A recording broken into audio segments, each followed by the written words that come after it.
Hello दोस्तों, स्वागत है आपका हमारे चैनल पर जिसका नाम है ऑडियो विद सुरेश। दोस्तों, अगर आप भी अमीर बनना चाहते हैं और अपने सपनों को पूरा करना चाहते हैं तो बने रहिए हमारे साथ इस चैनल पर और इस वीडियो को अंत तक जरूर देखिएगा।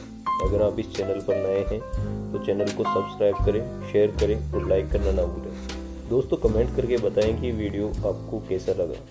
दोस्तों, अगर आप अमीर बनना चाहते हैं तो सर्वप्रथम आपको उसके लिए काम करना पड़ेगा और उस काम को किस तरीके से करना है उसके लिए अब तक की सबसे बेस्ट बुक जिसे नेपोलियन हिल ने लिखा है, अपनी सोच से अमीर बने, अर्थात the think and grow rich. इस बुक से दोस्तों अपने सपने पूरे करने के लिए आपको सारे रहस्य बताए गए हैं, जो कि इस बुक में 13 रहस्य बताए गए हैं। दोस्तों, इस बुक का तीसरा चैप्टर आपके सामने है और इस चैप्टर में आज हम बताएंगे कि किस तरीके से आप अमीर बन सकते हैं। इससे पीछे वाले हमने चैप्टर 2 बनाए हैं जिसमें आप जाकर के अच्छी तरीके से सुन सकते हैं और समझ सकते हैं और जान सकते हैं कि नेपोलियन हिल ने किस तरीके से ये बुक लिखी, क्यों लिखी और अपनी जीवनचर्या भी बताएंगे।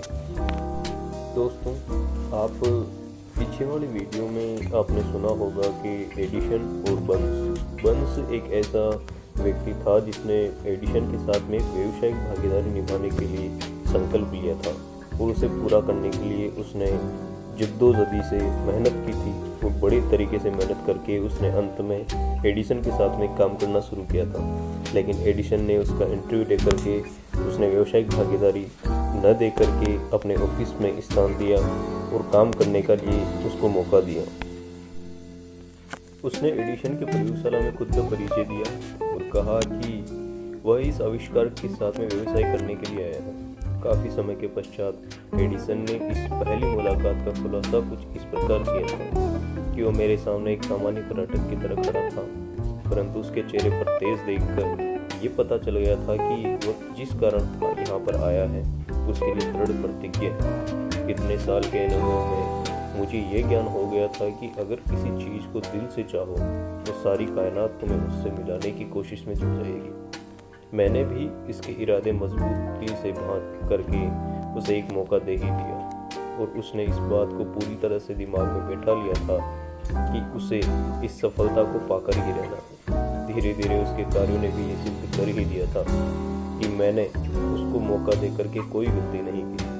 उस नौजवान बंस ने उस वक्त एडिसन से क्या कहा ये उतना महत्वपूर्ण नहीं था जितना कि उसके बारे में ये सोचकर कि उसे एडिशन के साथ में काम किया है। इस बात पर एडिशन ने भी अपनी सहमति जताई थी। अगर विश्वास शक्ति की यह बात पाठक तक पहुंच जाए तो उसे संपूर्ण किताब पढ़ने की कोई जरूरत नहीं है और ना ही सुनने की। बंस अपने पहले ही साक्षात्कार के बाद एडिसन के व्यवसाय से भागीदार नहीं बन गया था, बल्कि उसे एडिसन के ऑफिस में बहुत ही कम मेहनताना में काम करने का अवसर प्राप्त हुआ था। ये कार्य ऐसा था जो एडिसन के लिए बहुत कम उपयोगी था और बंस के लिए बहुत अधिक महत्वपूर्ण। इस अवसर ने बंस को अपने होने वाले भागीदार को अपनी व्यापार कुशलता दिखाने का मौका दिया था। उसका होने वाला भागीदार वहाँ उसको काम को परख सकता था। कई महीने बीत चुके थे पर अपरोक्ष रूप से ऐसा कुछ भी घटित नहीं हो रहा था जिससे बंस अपने उस निश्चित लक्ष्य तक पहुंच सके जो उसने अपने दिलो दिमाग में संजो रखा था। पर उसके मन में कुछ ऐसी प्रक्रियाएं चल रही थी जिसका परिणाम बाद में निकला। पर तब तक वह अपने मनोमस्तिष्क में एडिसन का व्यावसायिक पार्टनर बनने के लिए अपने विचार पर और दृढ़तापूर्वक सोचने लगा था।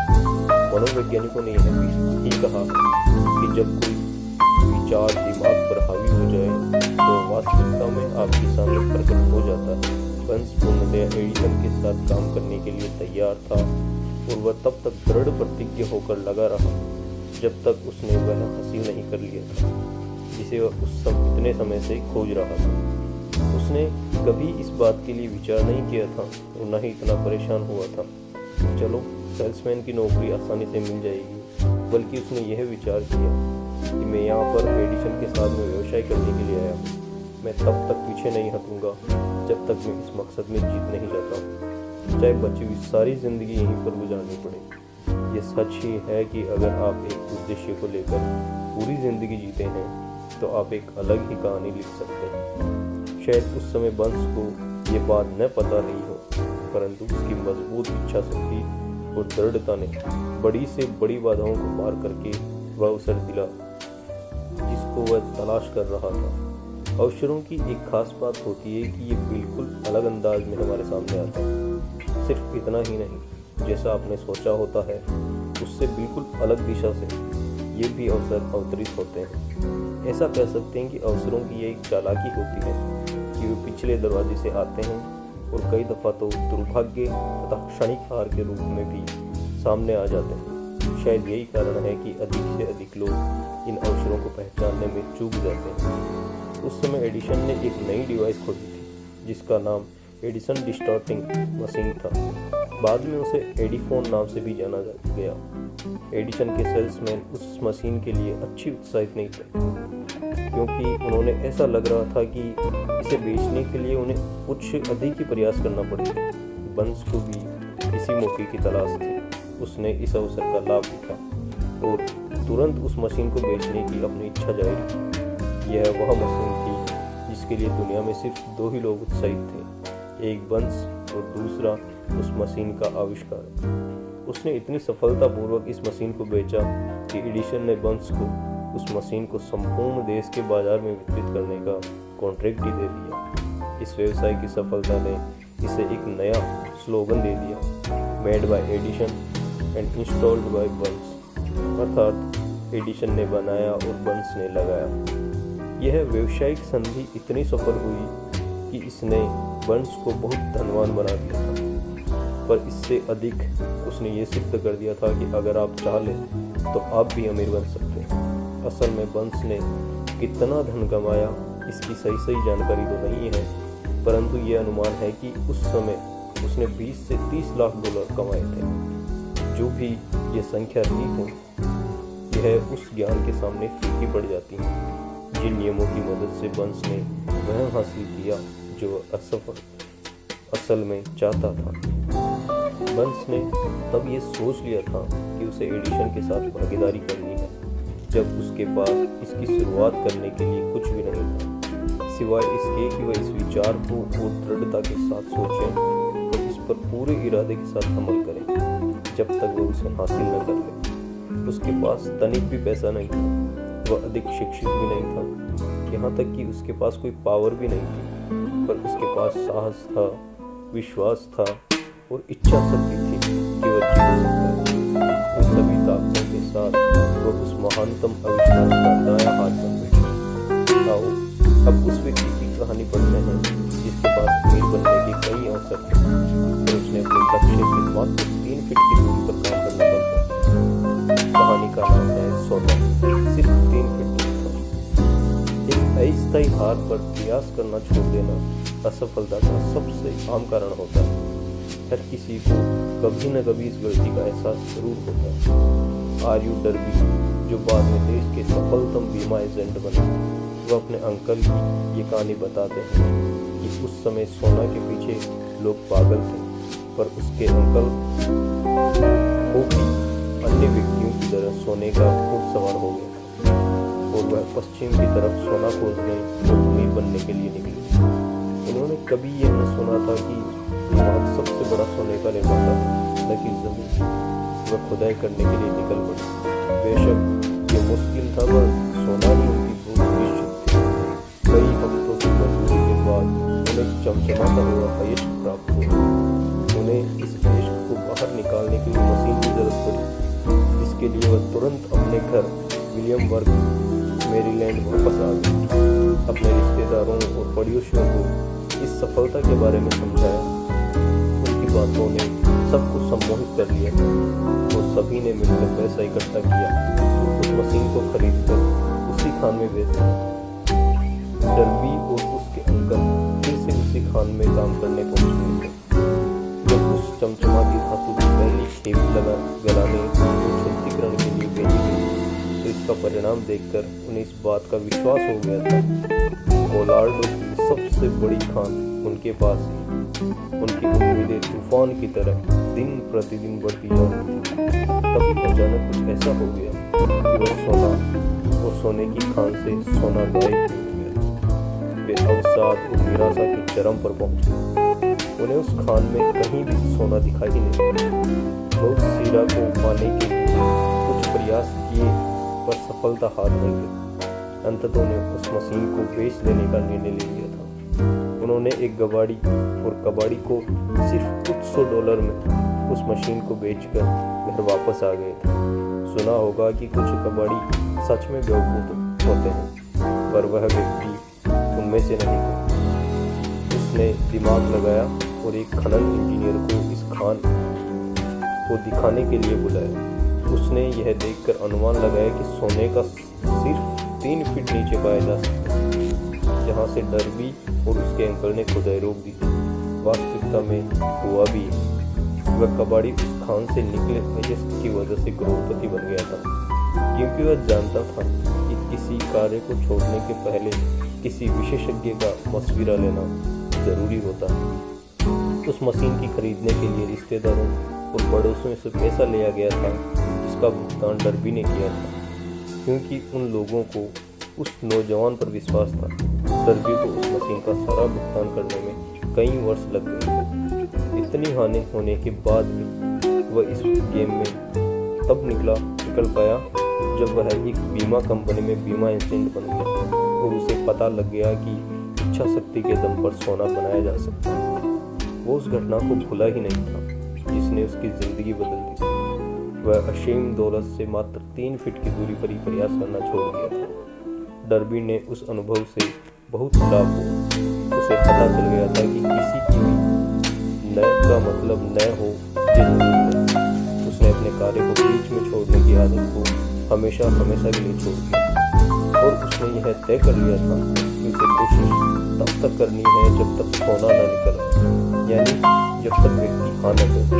सफलता का रास्ता कुछ ऐसी असफलताओं से होकर ही गुजरता है। अधिकांश लोग काम को बीच में ही एक असफलता के बाद ही छोड़ देते हैं। उन्हें पता होना चाहिए कि असफलता सिर्फ विलंब है, हार नहीं। लगभग 500 अमेरिका के सफलतम व्यक्तियों ने यह स्वीकार किया। उन्हें सफलता तब मिली जब वह हार उनके बिल्कुल नजदीक थी। असफलता इस मामले में बहुत चालाक है। वह लोगों के मन भटकाने के लिए अक्सर तभी आती है जब सफलता बहुत नजदीक होती है। दूसरी कहानी है दोस्तों, दृढ़ता का 50 सेंट पाठ। हार्ड नॉक्स विश्वविद्यालय से डिग्री लेने के कुछ दिनों बाद मिस्टर डर्बी ने बीमा इंजीनियर में कार्य करना प्रारंभ कर दिया, क्योंकि उन्हें सोने के खान वाले कांड से ये पता लग गया था कि जरूरी नहीं कि नए का अर्थ नहीं। एक दोपहर वो अपने अंकल के गेहूं पीसने वाली मशीन मिल में बैठे हुए थे। उनके अंकल के पास बहुत जमीन थी, जिसके आसपास उन खेतों में काम करने वाले मजदूर रहा करते थे। डर्बी को बैठे कुछ ही देर हुई थी, तभी धीरे से दरवाजा खुला और एक मजदूर की छोटी सी बच्ची अंदर घुस गई तथा दरवाजे के ठीक बगल में खड़ी हो गई। अंकल ने उसकी ओर देखा और बड़ी तेज गुर्राते हुए बोले, तुझे क्या चाहिए?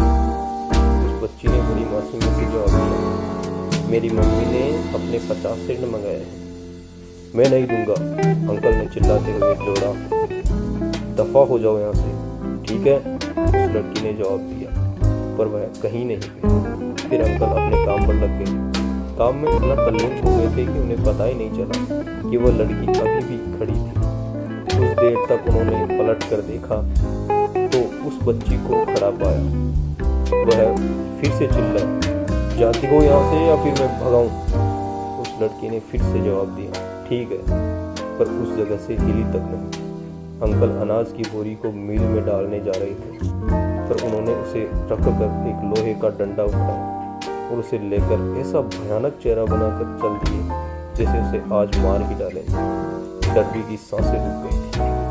उन्हें ऐसा महसूस हुआ जैसे वह आज अपने सामने वाली बच्ची की हत्या करने और हत्या को देखने जा रहे हैं। उन्हें पता था कि उनके अंकल बड़े गुस्से और निर्दयी व्यक्ति हैं। जैसे अंकल उस बच्ची के नजदीक पहुंचे, वह लड़की अपनी जगह से एक कदम आगे बढ़ गई और अंकल के नजरों से नजर मिलाते हुए दृढ़तापूर्वक बोली, वह मेरी मम्मी के पैसे हैं, उन्हें दे दो। अंकल वहीं पर रुक गए। उसी बच्ची को 1 मिनट तक घूरते रहे, फिर धीरे से उस रोड को नीचे जमीन पर फेंक दिया और अपने जेब में हाथ डालते हुए आधा डॉलर निकालकर उस बच्ची को पकड़ा दिया। उस बच्ची ने यह पैसा लिया और बिना नजर हटाए जाने लगी। उसके जाने के पश्चात अंकल एक बक्सा नुमा चबूतरे के ऊपर बैठ गए और खिड़की से आसमान की तरफ 10 मिनट तक निहारते रहे और शायद इस घटना के बारे में सोचते रहे। मिस्टर डर्बी भी यही सोच रहे थे। उन्होंने पहली बार ऐसा देखा था कि खेतों में काम करने वाले किसान की बेटी ने अपने से बहुत बड़े और ऊंचे व्यक्ति का इतने दृढ़तापूर्वक या फिर साहस के साथ में सामना किया। आखिर उसने ऐसा क्या कर दिया था कि उसके अंकल का सूर्य के समान क्रोध चंद्रमा के समान शांत हो गया था। इस बच्ची के पास आखिर ऐसा क्या जादू था जो उसने इतने बड़े व्यक्ति पर चला दिया था। डर्बी का दिमाग इन्हीं प्रश्नों के चारों तरफ घूम रहा था, पर उन्हें कोई ठीक जवाब नहीं मिला। जानते हो, डर्बी ने उस असामान्य घटना के बारे में लेखक को उसी पुरानी मील में ले जाकर के बताया था, ठीक उसी जगह जहां उसके अंकल बैठकर खिड़की के बाहर झांकते हुए आसमान की तरफ देख रहे थे। हम लोग उसी पुरानी मील में खड़े थे जो अब किसी काम की नहीं रही। और डर्बी ने फिर से उसी को दोहराते हुए प्रश्न कर बैठे, जाकर उस बच्ची के पास ऐसी कौन सी विचित्र शक्ति थी जिसने मेरे अंकल के इरादे को एकदम से बदल दिया था। इस प्रश्न का जवाब इसी किताब के एक सिद्धांत के रूप में बताया गया। ये जवाब विस्तृत और संपूर्ण देने की कोशिश की गई। इस सिद्धांत में पूरी जानकारी है जिसको ठीक उस बच्ची की तरह कोई भी व्यक्ति अमल में ला सकता है। अपने दिमाग को चौकन्ना कर लीजिए और यह सुनने का प्रयास कीजिए, आखिर वह कौन सी विचित्र शक्ति थी जिसने उस बच्ची का बचाव किया था। अगले अध्याय में आपको इस असीम शक्ति की एक झलक दिखाई पड़ेगी। किताब में कहीं ना कहीं आपको ये पता लग ही जाएगा कि इस असीम शक्ति का अपने लाभ और जरूरत के लिए कैसे प्रयोग करना है। इस शक्ति की जानकारी अगले अध्याय में भी हो सकती है या फिर उसके बाद वाले में। यह एक अकेले विचार के रूप में भी आ सकता है या फिर किसी प्लान या फिर उद्देश्य के रूप में भी। फिर से आपको और अपने भूतकाल में जाना पड़ सकता है जब आपने कुछ खोया था, आप हताश हुए थे। अब इस शक्ति को जानने के बाद वह वस्तु फिर से हासिल कर सकते हो जो आपने खोया था। मैंने डर्बी को ये बताया कि उस बच्चे ने बेइरादतन उस व्यक्ति का इस्तेमाल, उस शक्ति का इस्तेमाल किया था। तभी श्रीमान डर्बी के मन में उनके 30 वर्ष की सफलतम बीमा एजेंट की राह एक एक कर फिल्म की भांति चल रही थी। उन्हें यह एहसास हो गया था कि बीमा एजेंट के रूप में सफलता किसी कागज पर मिली डिग्री की वजह से नहीं थी, बल्कि वह उस एक अमूल्य पाठ की वजह से थी जो उस बच्ची ने उस दिन उन्होंने सीखा हुआ था। श्रीमान डर्बी ने यह बताया कि जब कभी कोई संभावना क्षीण होती है या क्षीण होती नजर आती है या फिर मेरे बीमा करने की संभावना कम हो जाती है, तभी मेरे मन में उस बच्ची का चेहरा याद आता है जो अपने बचाव में डटी रहती। फिर मेरा मन खुद कहता है कि असल में न का अर्थ न नहीं होता। आपको नहीं पता होता कि मेरे सबसे अधिक बीमा खरीदार वही लोग हैं जिन्होंने पहली दफा में न कहा। उसने याद किया कि वह सोना प्राप्त करने से मात्र 3 फीट पहले ही रुक गए, पर उस अनुभव ने उसे सफल बना दिया और सफल होने सिखा दिया। उसने डर्बी को ये सिखा दिया था कि सफलता उन्हें मिलती है जो सफलता के लिए प्रयास करते हैं, बल्कि सफलता उन्हें मिलती है जो सफलता पाने का प्रयास करते हैं। श्रीमान डर्बी और उनके अंकल, उस मजदूर की बेटी और सोने की खान, ये तीनों कहानियां निसंदेह हर उस व्यक्ति को सुननी चाहिए जो जीवन बीमा एजेंट के रूप में अपनी जिंदगी संवारना चाहते हैं। उन सभी के लिए लेखन श्रीमान डर्बी के वे 2 अनुभव बताते हैं जिन्होंने बीमा की वजह से हर वर्ष उन्हें 10 लाख से अधिक डॉलर कमाने की ताकत दी थी। जिंदगी विचित्र है दोस्तों, बहुत आसान, कभी उतार मिलता है तो कभी चढ़ाव, कभी सफलता हाथ लगती है और कभी असफलता, कभी प्रसन्नता मिलती है तो कभी निराशा, पर इन सभी से हमें कुछ न कुछ सीखने को जरूर मिलता है। डर्बी को ही देखिए कि 2 वाक्यों ने उनकी जिंदगी बदल दी। असल में उन्होंने उन्हें असफलताओं को ऐसे ही जाने नहीं दिया, बल्कि उनका अध्ययन किया और उससे उन्हें जीवन के कुछ रहस्य। परंतु विडंबना यह है कि कोई असफलता चाहता ही नहीं है।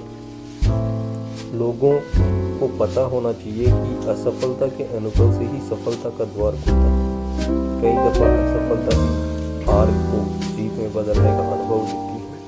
यही सिखाती हैं कि आखिर बाजीगर कैसे बना जाए। इससे पहले कि हम इन 13 सिद्धांतों की ओर आगे बढ़ें, आपको ये सुझाव बड़े ध्यान से सुनना चाहिए। जब लोग अमीर बनना चाहते हैं या अमीर बनना शुरू करते हैं तो वे इतनी तेज गति से आगे बढ़ते हैं कि लोग उन्हें देखते ही रह जाते हैं और मन में ये सोचते हैं कि इतने वर्ष ये कहाँ पर छुपा हुआ था। एक चौंकाने वाला कथन लग सकता है, क्योंकि हजारों वर्षों आम जनमानस का यह विश्वास तो गहरा रहा कि पैसा कमाने के लिए बहुत अधिक मेहनत करनी पड़ती। जब आप विचार शक्ति से अमीर बनने के सिद्धांतों को जान लेंगे, तब आप उस मन स्थिति में पहुंच जाएंगे जहां से अमीर बनने की शुरुआत होती है। जिनके पास भी निश्चित लक्ष्य होते हैं, वे कम या फिर नगण्य मेहनत में ही उस मन स्थिति को प्राप्त किया जाए जहां से अमीर बनने की राह की शुरुआत होती है। इसके रिसर्च में मेरी 25 वर्ष की मेहनत है। मैंने लगभग 25,000 लोगों से बात की। आखिर मुझे भी जानकारी चाहिए थी कि इस तरह से व्यक्ति कैसे धनी बन सकते हैं। एक बहुत ही जरूरी सत्य बताने जा रहे हैं। 1929 में देश के व्यापार मंदी की दौर की शुरुआत हो गई थी और वह अब तक सबसे निचले स्तर तक पहुंच गई थी। कुछ समय बाद जैसे ही राष्ट्रपति रॉजवेल्ट ने राष्ट्रपति भवन में शपथ ली और ऑफिस में काम करना प्रारंभ किया, सारा व्यापार फिर से उसी तरीके से गति पकड़ने लगा था जैसे कुछ हुआ ही न हो। राष्ट्रपति का आना ठीक वैसा ही था जैसे एक मोमबत्ती अंधेरे कमरे में धीरे धीरे उजाला कर देती है और किसी को पता भी नहीं चलता। ठीक उसी तरह धीरे धीरे मन के डर को विश्वास में बदला जा सकता है। जैसे जैसे आप इन सिद्धांतों को जानकर इन्हें अमल करना प्रारंभ करते हैं, आपकी आर्थिक स्थिति बेहतर होने लगती है और आप ठीक उसी व्यक्ति की तरह हो जाएंगे जो किसी भी वस्तु को छूता है तो वह सोना बन जाता है। यह आपको असंभव लग रहा है, मेरे लिए तो बिल्कुल नहीं। हम मानव जाति की ये कमजोरी है कि एक आम इंसान असंभव शब्द को बहुत तवज्जो देता है। वह इस बात को पूरी तरह से मन में स्वीकार कर चुका है कि यह हर सिद्धांत सभी के लिए लागू नहीं होते, हर काम हर कोई नहीं कर सकता। यह बुक उन लोगों को जरूर सुननी चाहिए और उनको जरूर सफल बनाएगी जो इन नियमों पर अपनी जिंदगी और अपना सब कुछ दांव पर लगा देते हैं। मैंने बचपन में एक शब्दकोश की किताब खरीदी और जानते हो सबसे पहला काम मैंने क्या किया?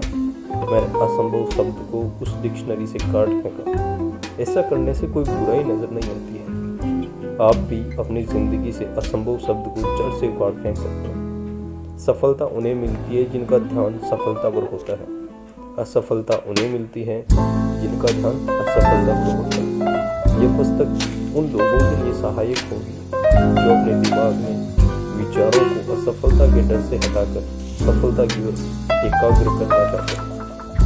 हम सभी में एक और कमी ये पाई जाती है कि हम अपने अनुभव, अपनी असफलताओं और अपनी आदतों को देखकर हर किसी के बारे में राय बना लेते हैं। कुछ लोग इस किताब को सुनते हुए कह सकते हैं कि अमीर बनने का कोई सिद्धांत ही नहीं है, क्योंकि वे इस बात को जानते ही नहीं है अमीर लोगों की मनई स्थिति क्या होती है।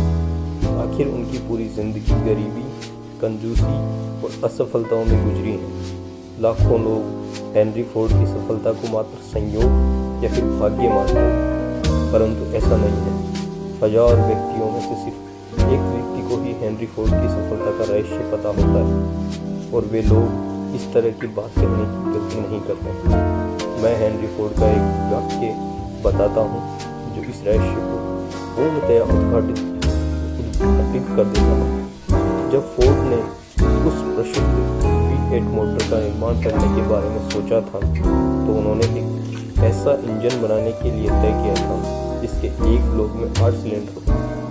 ये डिज़ाइन पेपर पर तो बन गई थी, पर जब इसे प्रैक्टिकल में एक इंजन का रूप देने की बारी आई तो सभी इंजीनियर ने हाथ खड़े कर दिए।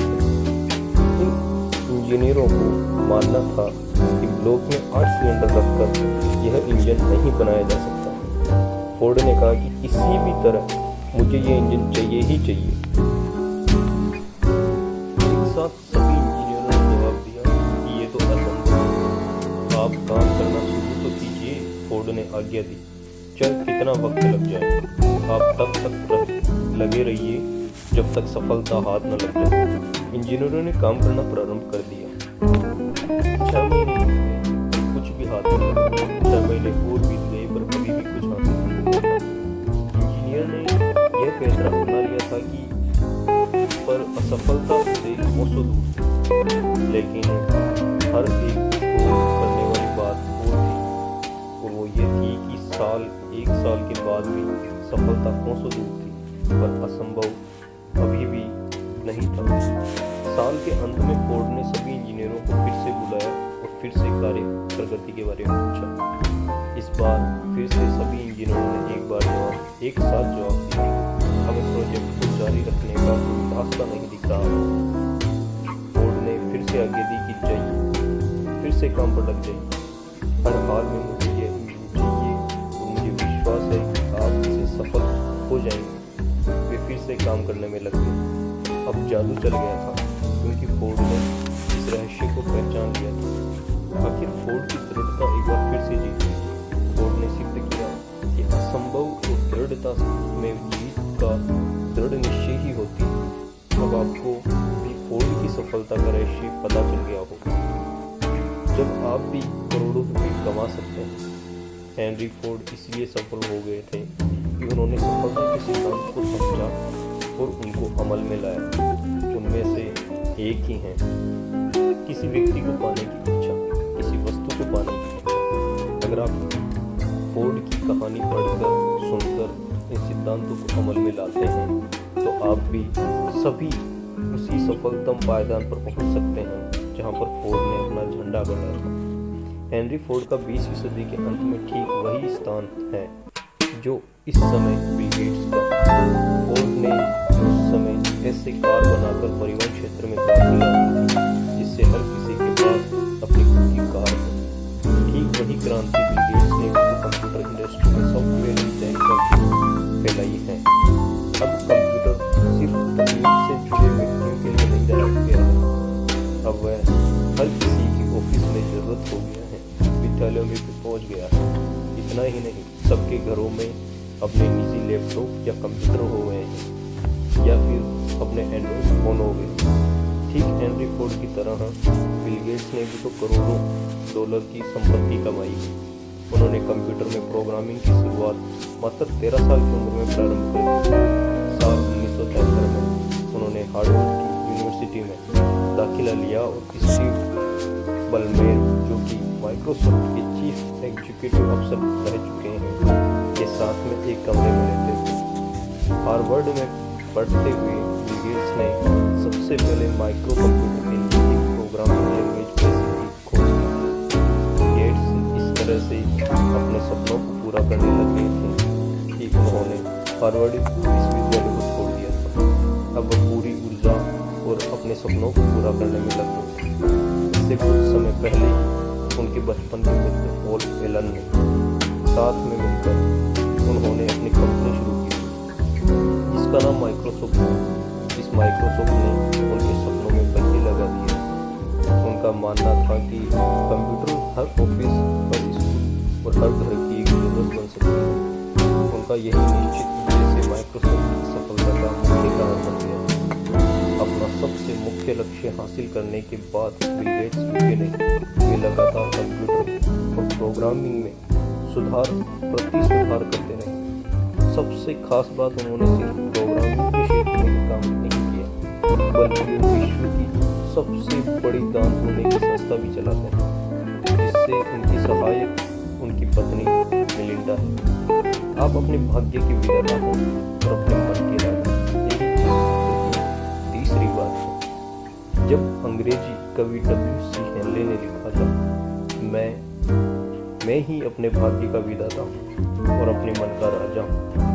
उन्हें उसी समय हमें यह कहकर बताना चाहिए था कि हम ही अपने भाग्य का निर्माण करते हैं और अपने मन का संचालन, क्योंकि हमारे पास ऐसी शक्ति है जिससे हम अपने विचारों पर काबू पा सकते हैं।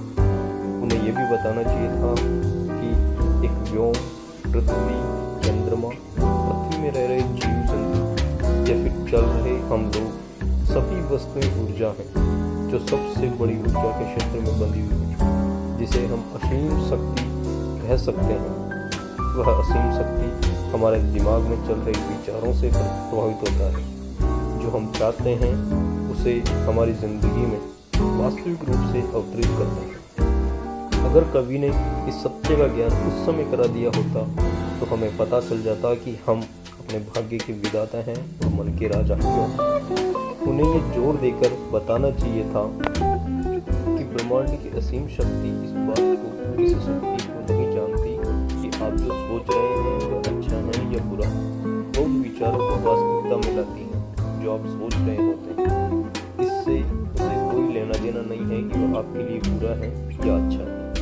उन्हें यह भी बताना चाहिए था कि हमारे मन में जब कोई विचार हावी हो जाता है तो वह एक चुंबक की भांति काम करने लग जाता है और अपने समान से अपने सामना परिस्थितियों, व्यक्तियों और वस्तुओं को अपने चुंबक की भांति आकर्षित करता है। उन्हें बताना चाहिए था इससे पहले कि हम अमीर बने, हमारे मन को चुंबक की भांति कार्य करना प्रारंभ कर देना चाहिए।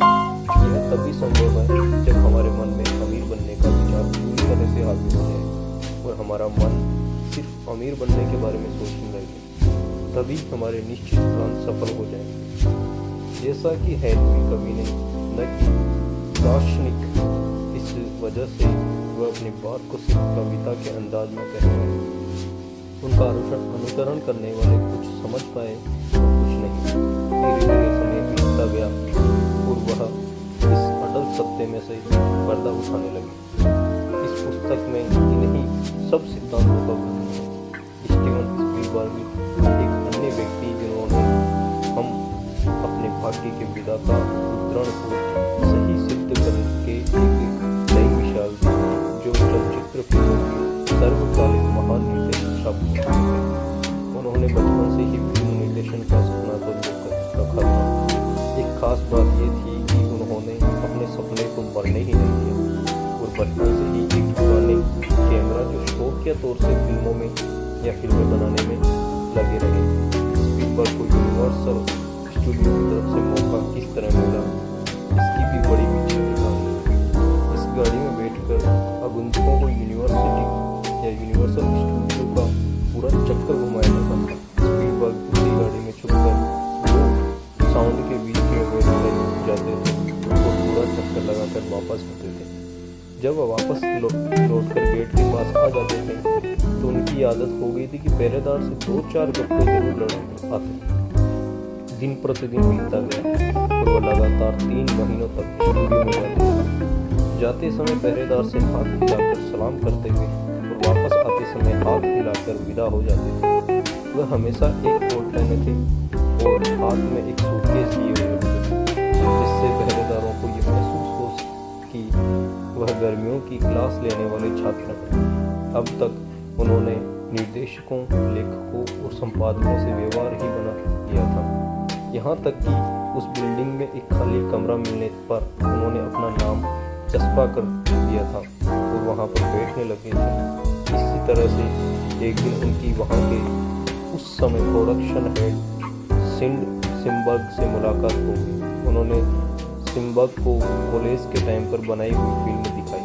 सिम्बर्ग इस फिल्म को देखने के लिए इतना प्रभावित कर दिया था कि उन्होंने इस फिल्म को देखकर उन्होंने उस नौजवान को स्टूडियो के लिए कॉन्ट्रैक्ट ही दे दिया।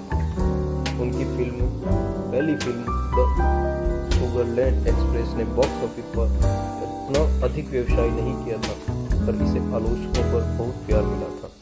यहाँ तक कि कांस फिल्म समारोह में इस फिल्म को कई पुरस्कारों से भी नवाजा गया था।